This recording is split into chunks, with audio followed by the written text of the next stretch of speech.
Hey, folks, good afternoon. It's Captain Chandler with your police department, also here with Richard, and we're here with the Community Connection live update that we like to do once a week just to bring you what occurred the past 7 days related to your police department. We talk about incidents, we talk about upcoming events, and some good news in between all of that. But we want to get to it. We have severe weather that is forecasted for the overnight, which is also going to affect our parade in the morning.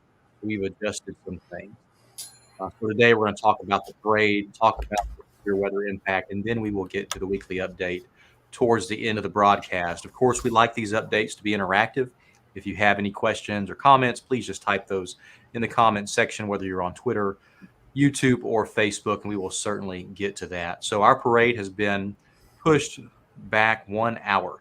So it'll go off at noon rather than 11, and all the other times associated with the parade are bumped up that extra hour as well. And we're doing this because the forecasted severe weather is projected, to kind of leave our area at the 7 a.m. time frame, really close to the parade staging start time. And we wanted to add that extra buffer of an hour to ensure that we did not have parade activities going on. We were being impacted by storm. So the new times parade staging will be 8:30 a.m. to 10:30 in the morning, and then they will do float judging at 11 a.m. to 11:15 a.m. Our road closures will begin at 11:45 a.m. and then the parade will kick off at noon. So we're hoping for a wonderful parade. We're hoping the weather cooperates, and looking forward to it. The theme is a patriotic Christmas, and they are honoring veterans from our community. Many veterans from our community will be in the parade, which will be an awesome sight to see, and our honor guard will be leading it. Here's a parade route for you. It starts at the Mount Juliet League ball fields on Lebanon Road, kind of near the intersection of Lebanon Road and Mount Juliet Road, and then that parade will leave the ball fields, head west. Then it will turn south on Mount Juliet Road and head all the way down to Division Street, where it will then turn east, and it will end in those parking lots near that intersection at East Division and Mount Juliet Road. Some floats may just continue down East Division to avoid the traffic altogether, but the best viewing area, of course, is anywhere on Mount Juliet Road where you can find a good parking spot, good parking space, and just stand roadside and watch it go through. We suspect Lebanon Road will be closed from about 11:45 till 12:30, 12:45, and then Mount Juliet Road will be closed from 11:45 until the end of the entire parade, which we suspect will go till about 1:30, 1:45 that afternoon. So it's a good parade plan. They have about 90-something floats involved. We will be honoring veterans as the theme is patriotic Christmas. So we look forward to seeing everyone out at the parade. Now let's talk about the severe weather. Our area is in the moderate area for the severe weather that is forecasted tonight and into early Saturday morning. There's hazard levels of tornado, wind, hail, and it's low, almost zero. It is zero flooding potential. So this will be a wind type, tornado type storm event, and they're expected overnight into tomorrow. And they don't really want us to focus on the color variations you see on the map because it could always change. They're saying all of Middle Tennessee, which includes Mount Juliet, could see severe weather overnight, and additional storms could develop before this line moves through. So really, this evening into the night, into the early morning, we need to be weather aware. We need to plan ahead, have multiple ways to receive any warnings that may come out because strong tornadoes are possible, along with the threat of damaging straight line winds. So we just want you to be aware of that. And here is a timing of kind of what they suspect. Again, there's a lot of uncertainty in this timing, so it's really hard to say, but they should start to enter Middle Tennessee around midnight and continue into the morning until daybreak, and then just a little bit after daybreak. But into the evening, stay weather aware and pay plenty of attention to any weather warnings or watches that may come out. And I'll let Rich talk a little bit about some weather stuff. Rich is our in-house weather nerd. Rich, have at it. Yeah, sure. So to remind everybody about the difference between watches and warnings. So y'all, watches mean conditions are favorable, whether it's a tornado watch or a severe thunderstorm watch. Watches just mean be aware, heads up. Tornado watches, severe thunderstorm watches just mean conditions are favorable. It means it could happen. It means that warnings could happen if the conditions continue to worsen. If it keeps coming that way, then it could escalate to the level of a warning. Warnings that mean the conditions are imminent, whether it's a tornado warning or a severe thunderstorm warning. In the case of a warning, it means you need to take shelter immediately. In the case of a tornado warning specifically, you get to the basement or interior room of your building that you're in and stay informed to whatever outlet you have, be it text message alerts from us or the weather service. Your NOAA weather radio is one of the best options for you. And all the transmitters are currently up, by the way. I checked right before we came online. Or news media. If your TVs are still on, stay tuned to your local news media. Because if we're having severe weather coming through the area, your local news stations will break in and keep the weather going. They'll let you know as quick as they get it from the weather service. And also some quick reminders about sheltering guidelines for tornadoes. Of course, you see here from the worst to the best options. Some of the worst options, and basically anything outside is not a good option. You don't ever want to be in your car if it happens. You don't want to get up under the overpass of an interstate. That's an old wives' tale, because basically what happens under the overpass is it creates an extra pressure and it could suck you out from that overpass. Mobile homes are not good. Large open places like big gymnasiums or warehouses, things like that. The best thing to do, you get inside a interior room in a basement if you can, center of your house. If you have a bathroom or a closet, get as low as you can. If you have some sort of cover, mattress, a blanket, something like that, you can put over your head to protect yourself from that falling debris, and stay in place until you get that all clear. Whether it's through your NOAA weather radio, text alerts, you'll get some sort of an all clear message to let you know that severe weather event has passed. And then at that point, safely come out and take a look around and see how well you fared the weather.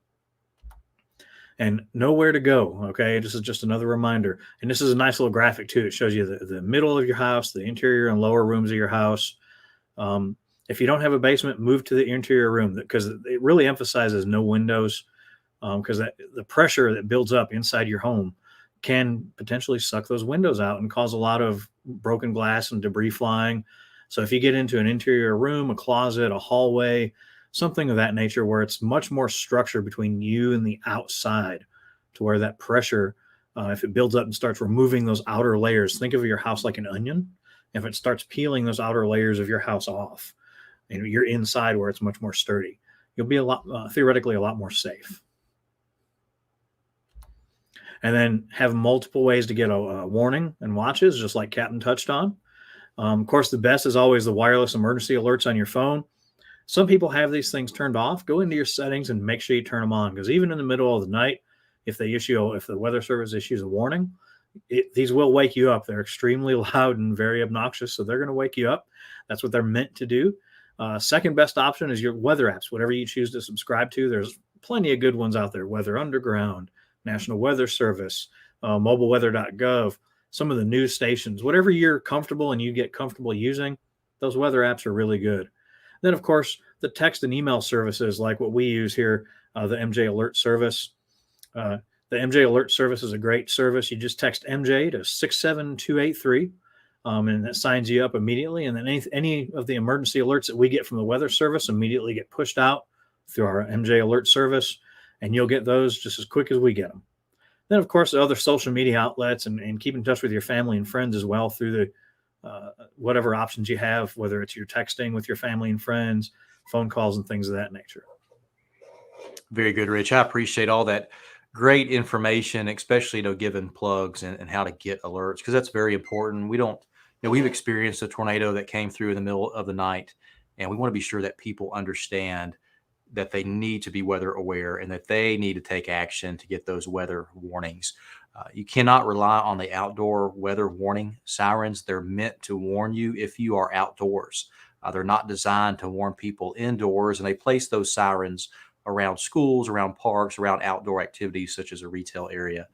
And that's how they are strategically placed. But they're not meant to wake you up in the middle of the night or warn you as you are indoors. So just be weather aware tonight. Know that severe weather is forecasted for our area, and just have a plan and have a plan about where you will go should that warning hit our community, and you know exactly where to go. You and your family know where to go and to take shelter while that storm passes through our area. And Rich, I guess we'll get to the weekly update. All right. Moving right into the weekly update stats. This week we're covering December the 2nd to December the 8th. Getting right into the numbers, we had 891 police calls for service this week, 55 fire department calls for service, 14 crime reports, 79 arrest charges, 358 traffic stops, 158 citations, 39 non-injury crashes, and 11 injury crashes. Folks, those crash numbers are creeping back up again this week. Got a little bit busier this week, and both of those numbers are in double digits.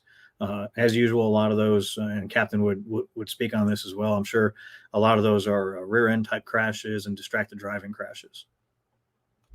Moving into the crime reports, we had 5 family disturbances, 3 theft reports, 2 harassment reports, 2 fraud reports, a sexual assault, and a forgery report. And into the arrest charges, some of the usual heavy hitters there at the top, like always, are suspended and driving on suspended and revoked DLs for 14, a simple possession of drugs at 12, 10 warrant arrests, no driver's license arrests at 8, and you see the other ones there.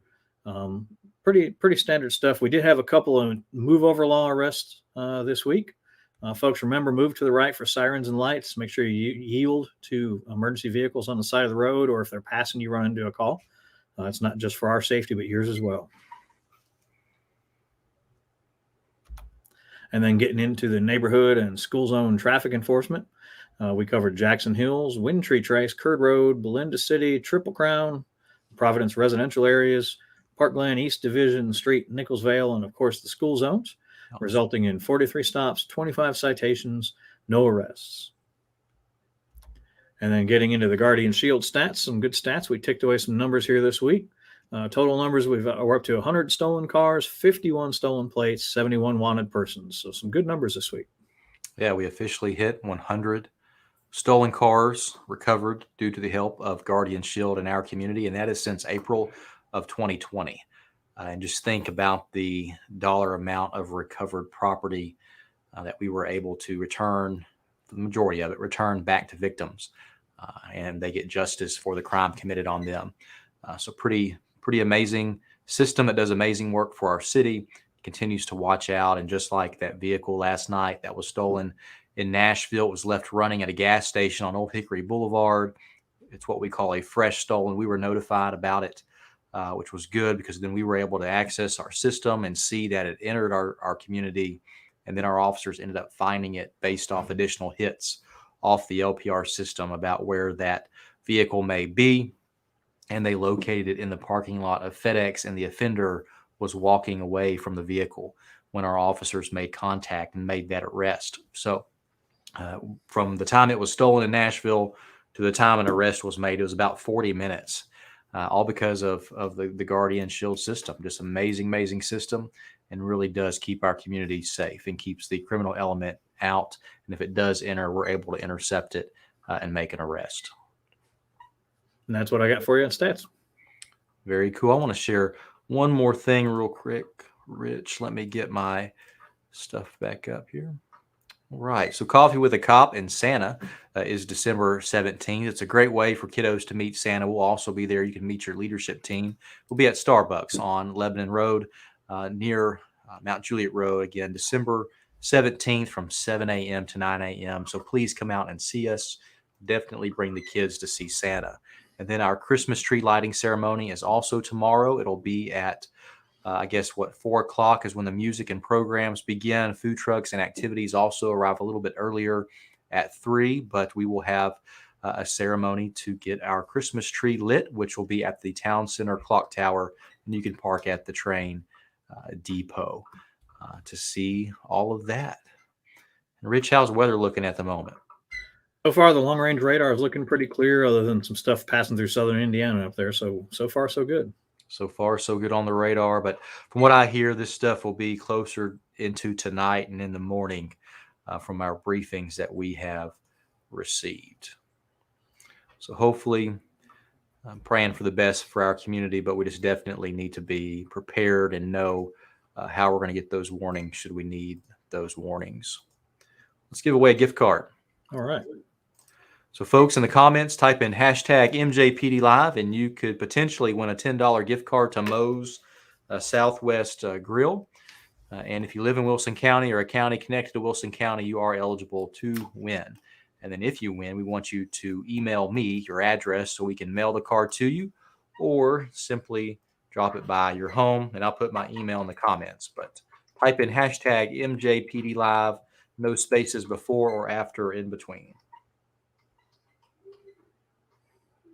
Rich, what you got planned this evening? Well, since we moved the time of the parade a little bit, I'll probably get out and work the road for a little while this evening. So since I don't have to be up quite as early tomorrow. Right. Yep. Hey, what if I wanted to have you out early when the storms came through at 3? Well, I'm always on call for that. So you know me, if first alert that hits, I'll be up anyway. Right. That's what I'm trying to figure out myself. Do I want to be out late tonight and potentially sleep like 2 hours before I need to wake up around 4 or 5 a.m. to be just available when the storms come through? Or do I go home early today and sleep, which I know I'm not going to be able to sleep. I just can't go to sleep early. It doesn't work for me. Yeah. And so I may just stay up as much as I can, and hopefully we won't have any weather impacts. That's what I'm hoping for. But if we do, like always, we are prepared. It's interesting, folks, when we have severe weather come through, before it even hits our community, we're already prepared and ready to go. We don't have to wake up and shower and put our uniform on and go. We're already there. Many of us here who are kind of on a standby status just to be ready if something happens. That's why when we had the March 3rd tornado event, you had resources on scene, and a lot of resources on scene very quickly, because we were in a preparedness stage. And that's kind of what we want you to be in this evening, is that preparedness stage where you prepare your safe location at your home, and you're prepared to get those weather warnings should anything happen. And you need to be warned to go take shelter in your safe spot. So preparedness goes a long way. Rich and I care deeply about this community. We're always looking out for this community, just like many of our staff members here. And we want to do what we can to keep you safe. And right now, we're telling you to have a source for weather warnings this evening and into the early morning. All right, let's go for a draw. We have about 27 entries. Let's see who's going to win a gift card.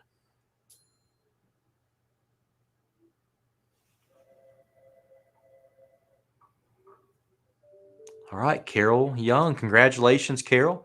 My email's in the comments, and just email me your address and we will get this gift card to you.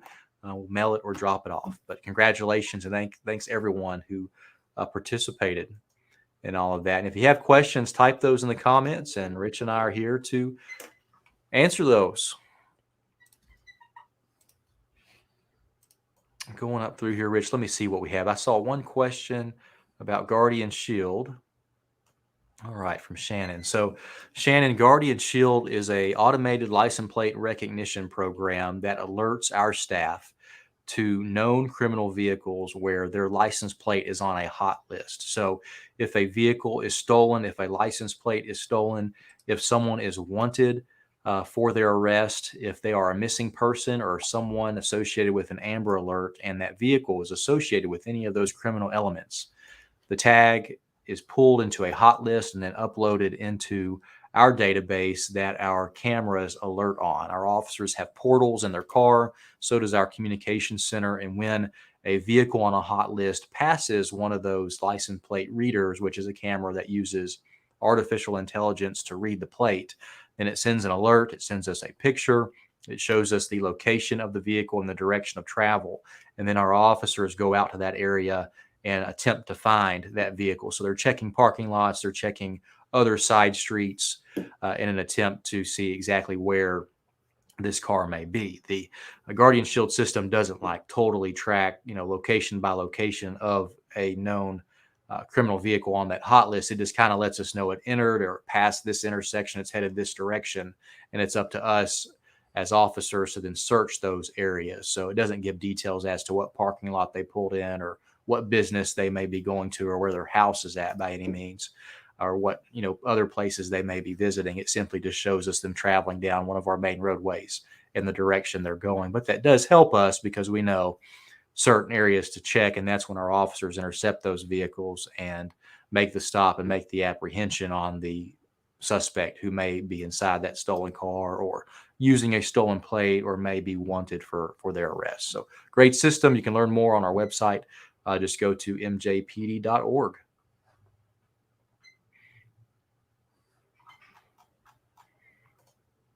Let's see here, Rich. You see anything that's popped up on your screen? Further down near the bottom, Mia asked about the parade's parade. still on. Yep. So Mia, the parade is still on, and the start time is noon now. It was 11 o'clock. We bumped it to noon just to give us an extra buffer, and the road closures will be Lebanon Road in the area of Mount Juliet Road, just a short section, basically Mount Juliet Road to Parkland Drive, and then Mount Juliet Road will be closed from Lebanon Road down to Division Street, all kind of near the time frame of 11:45 a.m. till about 1:30, 1:45 in the afternoon.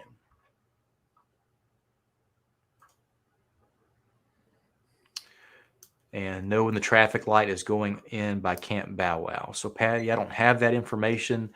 And Rich, do you by chance? I do not, but I will make Mark a note it down. We'll try to get that answer for you next live broadcast, Patty. And then we have a question here from Heidi. Is there any type of vehicle restrictions on Beckwith Road between Beckwith Crossing neighborhood and Central Pike? And Rich, I don't believe there is any vehicle restrictions on that roadway.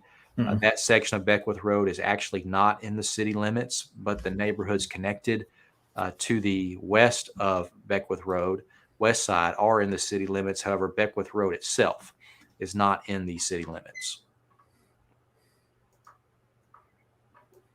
All right. If you have questions, type those in. We'll try to get to it. If we can't answer it, then Rich is going to take a note, and we'll try to get to that in next broadcast. She's asking if 18-wheelers can be on that section of Beckwith Road, and yes, they can, Heidi.